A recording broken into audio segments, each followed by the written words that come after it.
Deuteronômio, capítulo 1, versículos 29 e 30, diz a palavra do Senhor. Então eu vos disse, não vos espanteis, nem os temais. O Senhor vosso Deus, que vai adiante de vós, Ele pelejará por vós, segundo tudo o que fez conosco, diante de vossos olhos no Egito. Amém? Senhor Deus, muito obrigado, porque a Tua palavra não falha. Tu és o Deus em quem não há sombra, nem variação, nem mudança alguma. Tu és o Deus firme, constante. A Tua palavra cumpre cabalmente aquilo que o Senhor predeterminou. Senhor Deus, nós queremos que a Tua palavra venha de encontro ao nosso coração, que ela acalme a nossa vida, que ela acalme o nosso ânimo e que nós possamos realmente essa noite descansar no Senhor. Senhor Deus, quando nós depositamos a nossa fé exclusivamente no Senhor, na Sua palavra, nós temos experimentado grandes coisas, temos tido experiências maravilhosas, poderosas e grandiosas, que só o Senhor pode dar. Mas quando nós tomamos o nosso braço, a nossa força, como aquele que vai dirigir a nossa vida, que vai ser a sustentação da nossa vida, nós temos pecado contra o Senhor, temos falhado na nossa missão e temos saído ainda humilhados, Senhor Deus. No nome de Jesus Cristo, que essa noite haja consolação pelo Teu poder, que essa noite haja tranquilidade de que o Senhor está sobre todas as coisas. Tu és o Deus soberano e suficiente e nada escapa, Senhor Deus, nada escapa do Teu controle. Que as nossas vidas possam experimentar coisas maravilhosas através da Tua palavra. Eu oro e agradeço no nome de Jesus. Amém.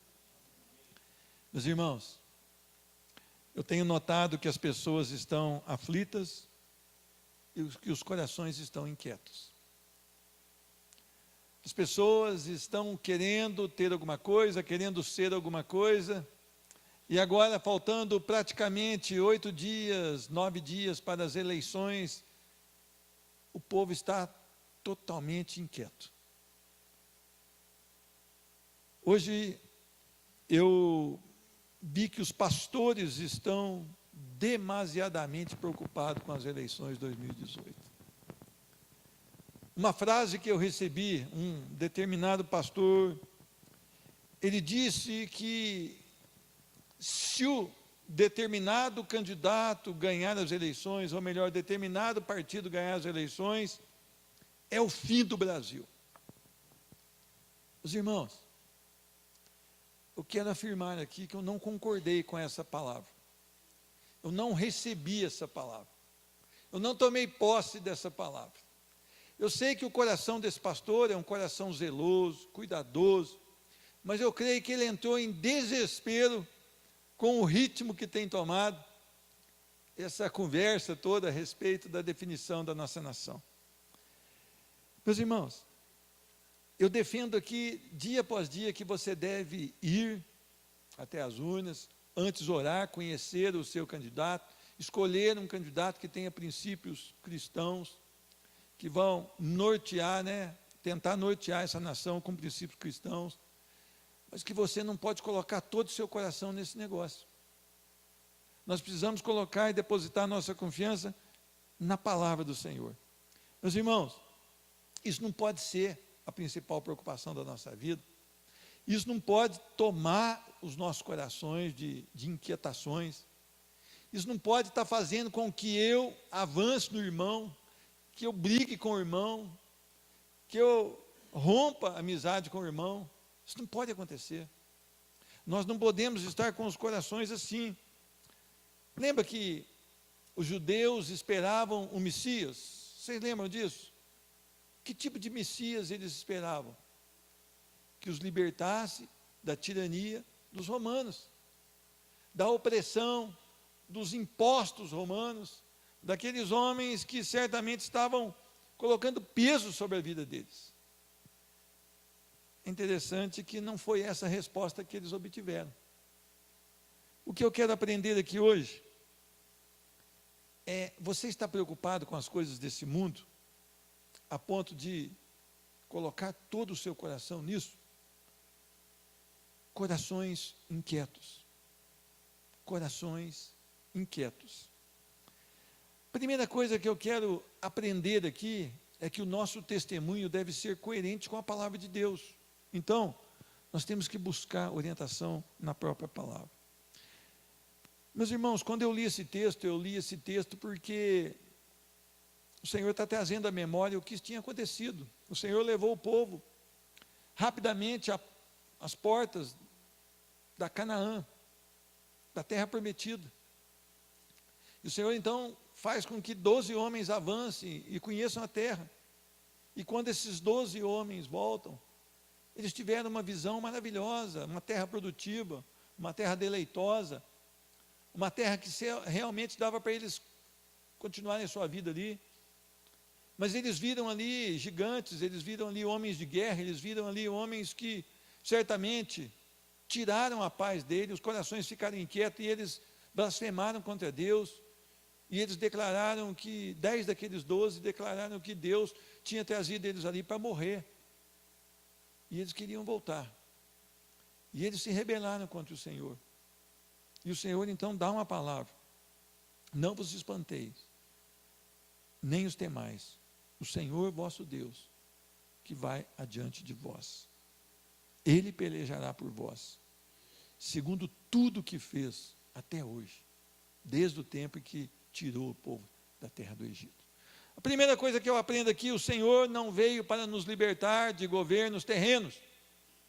Meus irmãos, nós estamos vivendo, a classe chamada evangélica está vivendo como se nós vamos orar porque o Senhor vai nos libertar de homens tiranos.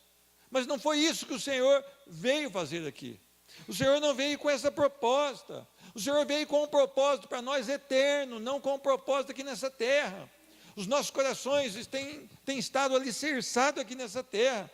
Nós temos confundido a necessidade diária com o modelo de vida que Deus tem para nós. Quando nós olhamos para a nossa necessidade de amanhã, por exemplo: Senhor, o pão nosso de cada dia não é dar amanhã, mas é o pão nosso de cada dia nos dar hoje. Quando nós vivemos aquilo que o Senhor tem para nós, nós vivemos despojados desse tempo. Nós vivemos confiantes no que Ele tem para nós. Nossos olhos estão no transitório, enquanto os nossos olhos tinham que estar na eternidade. Meus irmãos, nós não podemos entender que essa foi a proposta do Senhor para nós, nos libertar de aquele partido, desse governo ou daquele governo. Se o Senhor mandar e permitir um governo ruim para nós, esses que vão começar a perseguir a igreja, talvez entenda como um juízo de Deus para uma nação que voltou as costas para o Senhor. Talvez um juízo de Deus para um povo chamado evangélico, mas que não crê no Senhor, é cheio de blá blá blá, conversa muito, fala muito alto, mas não vive como um homem rendido aos pés do Senhor. Talvez haja necessidade do Senhor falar: agora eu vou enviar algo para vocês experimentarem e para vocês me buscarem. Essa nação tem defendido coisas que a Bíblia condena e tem aprovado coisas, tem condenado coisas que a Bíblia aprova. Nós temos visto coisas terríveis sendo anunciadas, medidas terríveis sendo anunciadas contra a família, medidas que colocam a família à mercê de Satanás, medidas que colocam os nossos filhos à mercê de Satanás.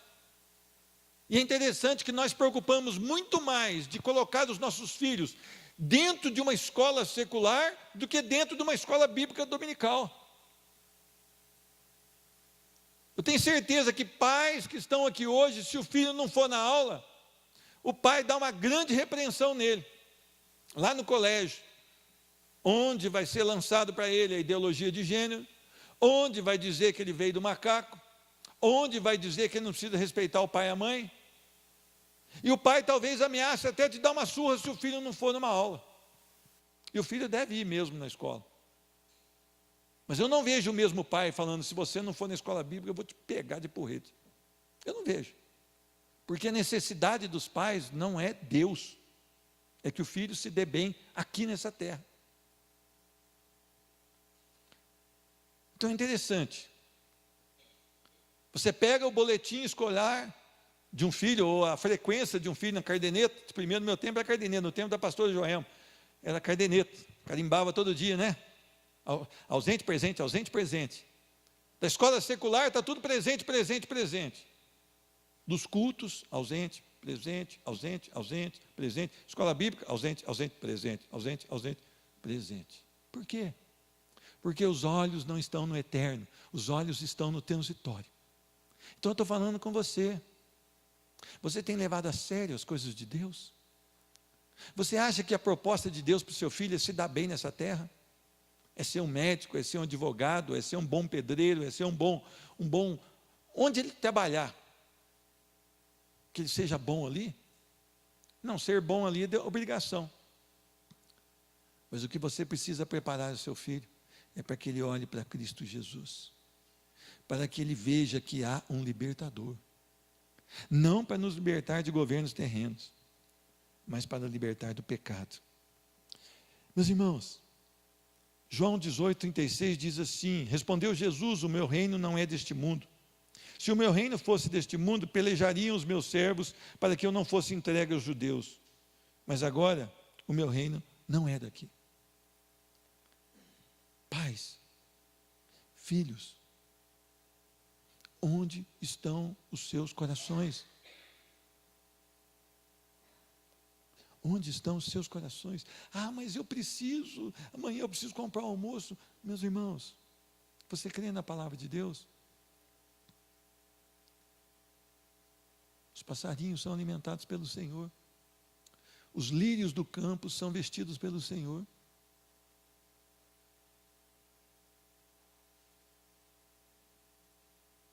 Ele cuida de cada detalhe das nossas vidas. O essencial, Ele dá. Meus irmãos,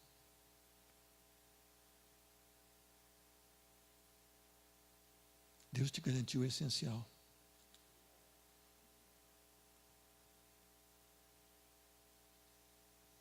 Ele não garantiu que eu vou ser um empresário. Ele não garantiu que eu vou conseguir manter tudo que eu tenho. Isso aqui não está na palavra. Mas Ele falou que o essencial Ele vai me dar. Se Ele cuida dos passarinhos, se Ele cuida das plantas do campo, por que não cuidaria de você? Por que há inquietude no seu coração? Por quê? Porque o seu coração está tão inquieto a ponto de você estar quase adoecendo? Por que você está forçando o seu filho a fazer tanto curso, tanto curso, tanto curso, tanto curso? Sendo que de uma coisa só ele precisa: Cristo Jesus. Meus irmãos, para que Jesus veio a esse mundo? João 18:37, no próximo versículo: por isto vim ao mundo, para dar testemunho da verdade. Nós estamos perdidos dentro de uma denominação evangélica. A nossa geração é a geração que pensa que conhece a Deus, mas que jamais teve um encontro real com Deus. Nós estamos vendo pessoas tendo inveja da outra dentro de uma denominação, pessoas maldizendo as outras dentro e depois batendo nas costas. Nós estamos vendo pessoas que não estão preocupadas se o nosso irmão está passando por um momento de dor, por uma enfermidade. Nós preocupamos é conosco. A nossa oração é egocêntrica. A nossa adoração é egocêntrica. E o nosso cristianismo, ele é egocêntrico. O Senhor deveria ser a razão das nossas vidas. Nós temos orado mais para o Senhor nos libertar de um governo tirano, do que o Senhor nos libertar do pecado. Nós temos orado mais para que os nossos filhos sejam bem-sucedidos aqui nessa terra, do que para que os nossos filhos se convertam. E quando for a época deles se casarem, preparar um cônjuge cristão, verdadeiro, aprovado. Meus irmãos, você vai deixar para orar depois? Ore agora. Eu olho para minha netinha, ela não tem um mês, fez um mês agora. Eu olho para ela ser uma mulher de Cristo Jesus. Na época que ela fosse se casar, para Deus mandar um homem de Deus. Agora nós estamos vivendo o quê? Crentes ligados numa televisão, crentes batendo papo à toa para aqui e para ali, crentes que não se dobram diante do Senhor. Segunda coisa que eu aprendo: Jesus veio para nos libertar do pecado e de um governo, o governo de Satanás. Meus irmãos, às vezes você vê uma pessoa embriagada pedindo uma moeda para os carros ali quando param no semáforo. Às vezes você vê um bar aberto e pessoas embriagadas dentro daquele bar. E essas pessoas realmente estão perdidas. Mas você precisa olhar para dentro da sua casa. Você precisa olhar para dentro do seu coração e fazer uma análise se você já foi liberto do pecado e do governo de Satanás. Porque de repente, você está tão preocupado com os outros, mas você nem conhece a Cristo Jesus ainda. Aqueles homens, eles caminharam com Jesus por quase 2 anos, com o Senhor por quase 2 anos, eles chegaram a ver a promessa, mas eles não creram na promessa, porque eles disseram: nós não poderemos entrar nessa terra, porque nós seremos devorados, triturados, e como pão seremos amassados. Eles estavam no meio do arraial do Senhor, eles estavam nos cultos de adoração, eles estavam nas reuniões de oração, mas a palavra do Senhor diz que aqueles que não creram ficaram deitados pelo deserto. É preciso nós refletirmos da nossa vida. Por que estamos tão ansiosos? Se Jesus veio para nos libertar do pecado.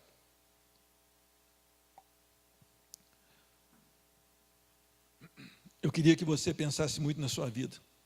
Romanos 6, 21 diz: e que fruto colhestes, então, das atitudes das quais agora vos envergonhais? Pois o resultado final delas é a morte. Contudo, agora libertos do pecado e tendo sido transformados em escravos de Deus, tendes o vosso fruto para a santificação e, por fim, a vida eterna. Isso deveria encher o nosso coração de alegria nessa noite. Mas como o nosso coração está apegado às coisas do mundo, talvez um versículo desse não tenha trazido alegria para a igreja do Senhor. Nós éramos escravos do pecado, nós herdaríamos a morte, mas vem o Senhor e nos muda, nos liberta do pecado, nos transforma em escravos de Deus. E agora o fruto da nossa vida é para a santificação. Meus irmãos, o que você espera de uma vida em Cristo Jesus? Sucesso. Sucesso. Essa semana eu conversava com um casal e eu recebi uma palavra. Pastor, mas eles falam mal do Senhor. Eu falei: irmãos, isso mostra que eu estou ruim mesmo. Porque eles tinham que me quebrar no meio, que jogar pedra, que pôr fogo no meu carro, eles tinham que fazer alguma coisa. Se eu estivesse pregando o evangelho de verdade, eles tinham que me odiar a ponto de me quebrar no meio. Quer dizer que eu estou frouxo no evangelho. Fiquei triste. Porque só falar mal. Paulo está bem à frente. Estevão está bem à frente. Isaías, cerrado ao meio. Pedro, crucificado. André, quando lhe é apresentada a sentença de morte na cruz, ele diz: como sonhei, como esperei esse momento de poder morrer por Cristo Jesus. Meus irmãos, Jesus não veio para te libertar da oposição. Jesus não veio para te libertar dos problemas dessa vida. Jesus não veio porque você está ganhando pouco. Jesus não veio porque teu patrão é chato. Jesus veio para te libertar do pecado e transformar a sua vida em escravos de Cristo Jesus, que vão dar vida por Cristo Jesus, que vão fazer somente aquilo que Cristo Jesus requer que façam. O escravo não tem vontade própria. O escravo, ele faz aquilo que o seu mestre determina. Os projetos dele são deixados de lado, agora são os projetos do seu Senhor, e o nosso Senhor é aquele que subiu à cruz e deu a vida por nós, e ao terceiro dia foi ressurreto pelo Pai, e vivo na presença dele está, e governa, e reina. E nós deveríamos ser súditos do seu governo, nós deveríamos estar debaixo do seu governo. Então as nossas ações deveriam ser, na maioria das vezes, diferentes da como nós temos agido hoje. Eu e você precisamos de voltar para a palavra do Senhor. Se a verdade vos libertar, verdadeiramente serei livres. É a verdade que liberta, meu irmão. É a palavra. É a palavra. Meu irmão, por que eu falo das pessoas virem à escola bíblica? Por que eu falo delas virem ao culto? Porque a palavra está sendo liberada aqui. E de repente, esta poderosa palavra, com a ação do Espírito Santo, transforma uma vida aqui. E essa vida agora tem um novo endereço, a Nova Jerusalém, a Jerusalém celestial. Viverá com Cristo Jesus pelos séculos dos séculos. Terceiro, devemos viver como forasteiros em terra estranha. Meus irmãos, o apego que nós temos tem roubado os privilégios que nós poderíamos ter em Cristo Jesus.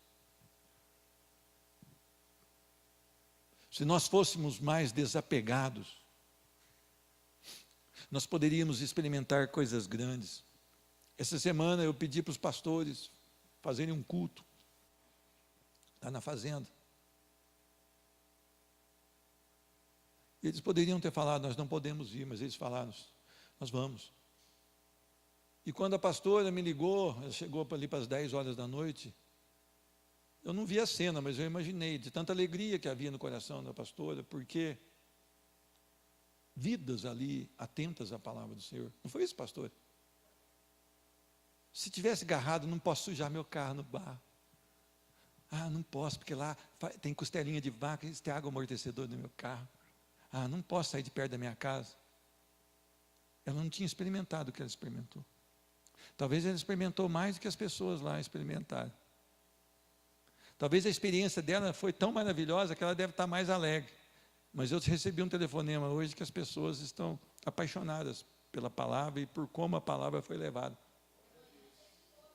Amanhã tem mais? Glória a Deus. Louvado seja o nome do Senhor. Ah, irmão, eu quero uma posição na igreja. O que é posição na igreja? É ir 70 quilômetros e pregar o evangelho. Ah, você quer uma posição no templo? Mandar você lá para o templo do Salomão, lá de São Paulo, né? Aí você bota aquela bata lá e você vira um... Meus irmãos, templo é lugar que a gente vem para congregar, para se buscar a palavra, para chorar junto, para louvar junto, e depois nós temos que sair e ir. Eu tenho tido uma experiência interessante também. Eu comecei a fazer uma visita para um irmão que não queria ir ao hospital ver a sua esposa. Ele estava triste, não é que ele não queria ir, ele estava encontrando dificuldade. E eu fui o primeiro dia, ele falou, amanhã você me leva de novo. Fui, nós fomos lá 21 dias aproximadamente. E aquele médico disse para aquela mulher, para aquela família, ela não sai daqui no terceiro dia, não tem chance. Agora é Deus, ainda bem que o médico falou. E nós começamos a orar e essa mulher hoje está em casa. Ela está em casa. E é interessante que ela ainda não acordou. Mas aquela família, tão apaixonada por aquela vida, falou, nós queremos cuidar dela. Hoje eu vejo filhos colocando pais sadios no asilo. E eu vejo pessoas que não são evangélicas querendo trazer uma mãe, uma sogra, mesmo numa cama, impossibilitada de se mexer, para cuidar com muito amor e com muito gosto. E hoje eu estive lá e vi alegria naquela casa. E aquela mulher hoje abriu os olhos. E eu louvei o Senhor. E aquele homem então, chamado Valdemar, ele disse para mim: agora é com você, fale com Deus. E eu deixei ali um ensinamento para eles: todos os dias nós temos que agradecer.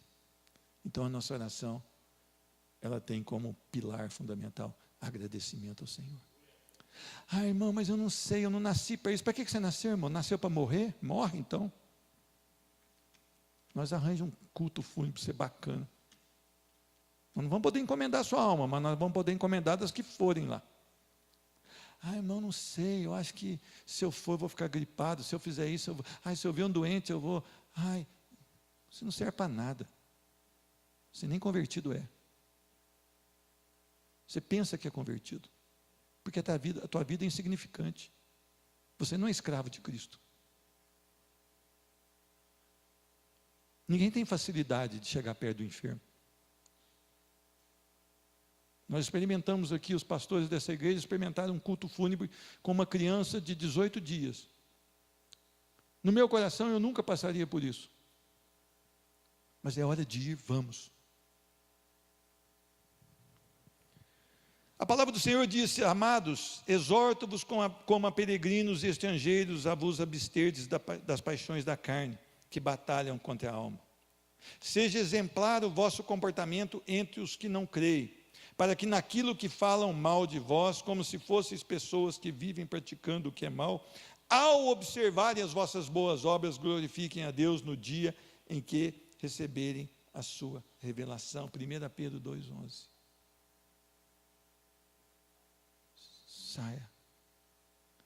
Saia da zona de conforto. Sabe por que Pedro andou sobre as águas? Porque saiu do barco. Nós não queremos sair do barco, nós queremos experimentar as coisas do Senhor, mas dentro do barco. Não, eu não posso porque eu almoço às 11 horas em ponto. Aí eu não posso porque eu não tomo água no outro copo, só no meu copo, aquele de requeijão, daquela listinha. Eu amo aqueles copos, gente. Sou apaixonado, tem 6 lá. Mas eu preciso sair, eu preciso passar sede às vezes. Eu preciso comer a comida que eu não estou acostumado.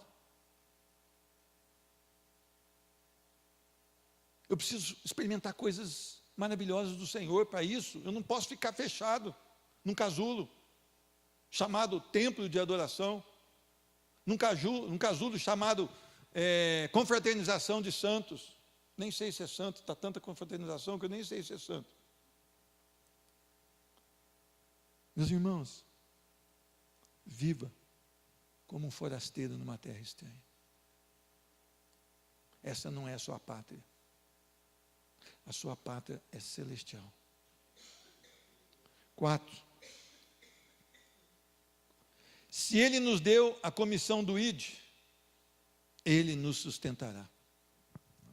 Meus irmãos, quando o Senhor diz para nós: ide, pregar o evangelho a todas as criaturas, ensinando, batizando, discipulando, fazendo discípulos, eu estarei convosco todos os dias, até a consumação dos séculos. Esse mesmo Senhor que mandou esse povo ver a terra, esse mesmo Senhor que mandou esse povo adentrar a terra e tomar posse da terra, esse mesmo Senhor diz: não vos espanteis nem os temais, o Senhor vosso Deus que vai adiante de vós pelejará por vós. É interessante que muitas vezes o Espírito Santo me incomoda. Fala de Jesus para essa pessoa, eu falo: não vou falar porque eu tenho vergonha, vai que dá um problema, essa pessoa ela me bota para correr. O Espírito Santo está te falando: vá, fale, seja ousado, seja obediente. Nós somos obedientes em tantas coisas, menos na ousadia cristã. Vá, eis que estarei com vocês todos os dias até a consumação do século. Há uma promessa. Meus irmãos, o Senhor diz assim para aquelas pessoas que têm medo de não ter o que falar. O que o Senhor diz? Olha, quando vocês forem levados perante os governantes, eu vou trazer à memória tudo aquilo que vocês sabem. Então, dedique-se a estudar a palavra todos os dias. Dedique-se a lutar com Deus para aprender da palavra do Senhor. Tenha um tempo na sua casa. Eu sei que mãe já acorda trabalhando, mas eu sei que mãe tem um horário que todo mundo sai, os filhos vão para a escola. bota a sua Bíblia ali em cima da mesa, estude a palavra do Senhor. Não é ficar lendo, não ficar com benzimento, parece benzedor, fica lendo aquele negócio, repetindo caixinha de promessa. Gente, se vocês me derem uma caixinha de promessa, eu vou jogar fora. Eu vou jogar aquilo fora. Eu quero a Bíblia toda. Eu não quero só coisinha, olha, tal, para ser bom para o meu coração, para o meu ego. Eu quero a palavra confrontando contra mim. Então, eu quero que você aprenda uma coisa. O Senhor nos disse para irmos, avançarmos com o Evangelho. Então, você pode ficar tranquilo que Ele está diante de você. Ele está cuidando de você. Às vezes a mãe fica com medo de exortar um filho porque ele não é crente. Mãe, presta atenção. Se o Espírito Santo mandar, exorte-o, porque perdido ele já está. A oportunidade é que a palavra transforme o seu coração e ele seja salvo em Cristo Jesus, porque perdido ele já está. Às vezes o cônjuge tem medo de falar de Jesus para a esposa ou para o esposo, e vai passando o tempo e de repente esse cônjuge falece. O que aconteceu? Foi lançado no inferno. Por quê? Não falou. A palavra do Senhor diz: quando eu mandar, fale. Porque se você não falar, essa pessoa morrerá e irá para o inferno, mas o sangue dessa pessoa será requerido de você. Pregue o Evangelho, viva o Evangelho, tenha cuidado com o Evangelho. Então, o que nós podemos concluir? 5. Depositemos então toda a nossa confiança no Senhor. Meus irmãos, eu e você, quando nós não confiamos no Senhor, é porque nós não cremos no Senhor. Olha o que diz o versículo 32. Mas nem por isso crestes no Senhor vosso Deus, que foi adiante de vós por todo o caminho para vos procurar o lugar onde deveríeis acampar. De noite, no fogo, para vos mostrar o caminho por onde havíeis de andar, e de dia, na nuvem. Sempre o Senhor cuidando de nós. E sempre nós, como incrédulos, rebeldes, não aceitando o governo do Senhor sobre as nossas vidas. Meus irmãos, é tempo de mudança. No domingo, dia 7, se eu tiver com vida, eu vou lá. Eu já pensei, eu já labutei aqui, eu já sei aqueles que eu vou colocar o meu voto. Mas isso é o Senhor que vai dar o governo para nós. Não há autoridade que não seja instituída por Deus. Este ano eu tenho orado pelo Temer, pelo governo do Pimentel, pelo governo do prefeito Sérgio. Ano que vem, certamente eu orarei por um novo presidente e por um novo governador. E continuaremos orando pelo prefeito, né, que ainda está no 2º ano. Mas eu não posso deixar de entender que todos eles estão ali porque Deus os colocou. Ou para alívio, ou para juízo.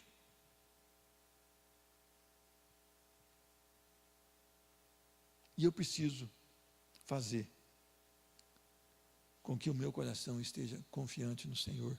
Por isso eu preciso da palavra de Deus que me dá a fé. E eu deposito totalmente a minha confiança no Senhor. Meu irmão, você não vai conseguir que o seu coração esteja cheio de fé, senão pela palavra. A fé vem pelo assimilar a palavra do Senhor, por reter a palavra do Senhor. A fé vem pelo ouvir, e esse ouvir quer dizer buscar o conhecimento de Deus, quer dizer guardar os preceitos do Senhor, quer dizer viver os preceitos do Senhor. E quando então eu encho o meu coração com a palavra, há uma fé no meu coração que vai ser produtiva, e a minha vida estará totalmente depositada em confiança no Senhor Jesus Cristo. Se a nossa geração cresce no Senhor Jesus Cristo, não haveriam tantos crentes estressados, tantos crentes se rebelando contra o Senhor, blasfemando contra o Senhor. Nós encontraríamos irmãos pela rua, mesmo talvez sem uma oportunidade de trabalho, com uma enfermidade, nós nos abraçaríamos e nós contaríamos as coisas maravilhosas que o Senhor tem feito, e não reclamaríamos ali no meio da rua.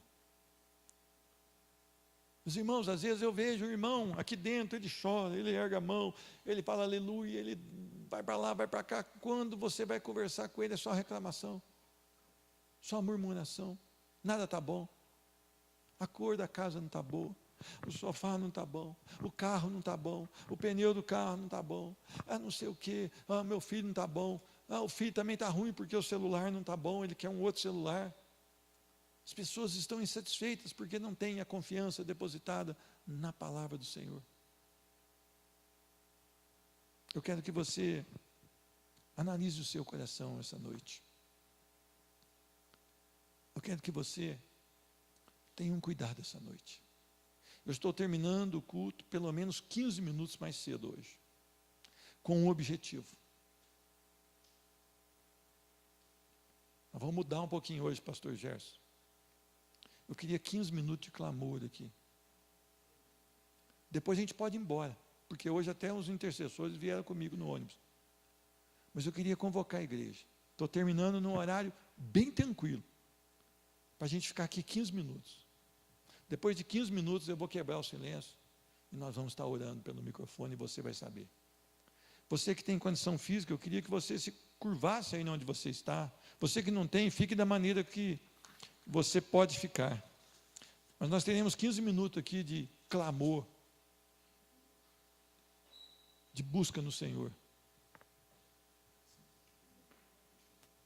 Amém. Nós vamos estar orando pela Bruna, que fez cirurgia, já está em casa, no nome de Jesus. Então, eu vou pedir para o nosso irmão, para os irmãos que estão nos assistindo, eu vou abençoar no nome de Jesus. Muito obrigado pelo teu carinho. E eu vou pedir para o irmão, então, agora cortar, que nós vamos nos prostrar aqui e clamar por essa nação.